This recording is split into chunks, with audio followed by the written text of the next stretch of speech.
With this chapter, I approach a subject which Andrew Carnegie described as the dynamo of the entire philosophy.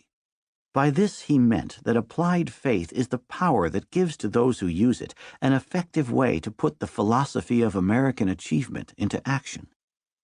In this chapter, Mr. Carnegie begins his analysis of applied faith by describing its application in the development of self-reliance, without which quality no one would benefit greatly by the other chapters of this book.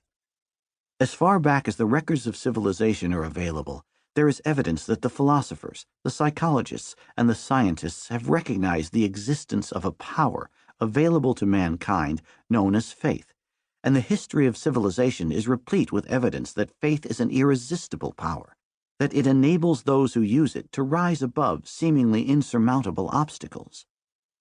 Faith is the foundation, the very central core of every great religion, and despite the fact that it is the most talked about subject in the entire field of religion, it is unquestionably the least understood of all religious subjects.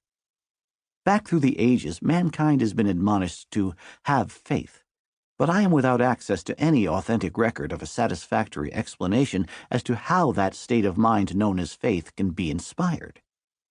Through this chapter, Mr. Carnegie and I will present our views on ways and means of developing faith, accompanied by reliable evidence of the soundness of our conclusions. The analysis of the subject of faith here presented will include both the personal experience of the author and a description of my observations of others in the application of faith as a usable force in the solution of the individual problems of life.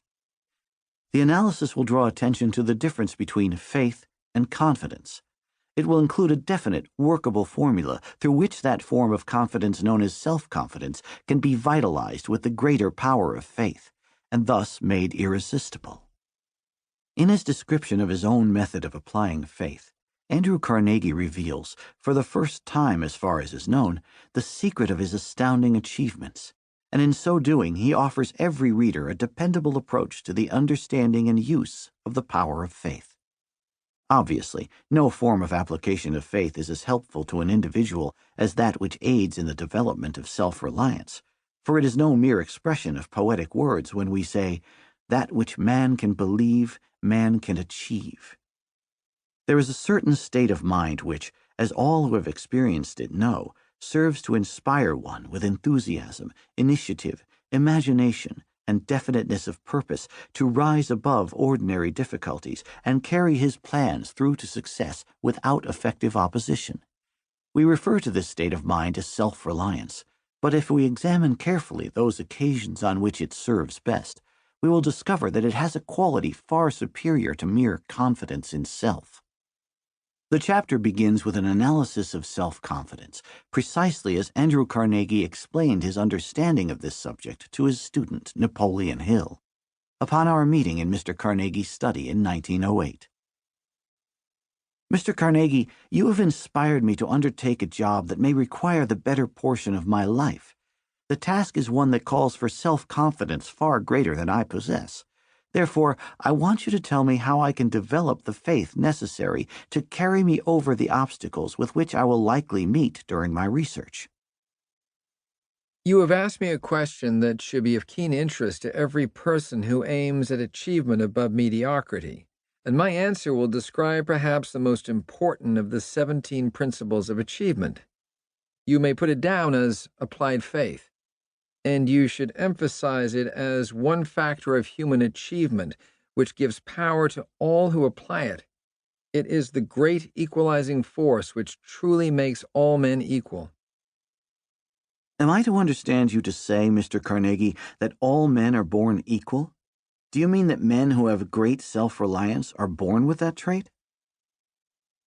Now let me get you straightened out on this vital point before you make the same mistake that so many others have made, by assuming that individuals who achieve outstanding success are born with some peculiar quality of genius not possessed by others.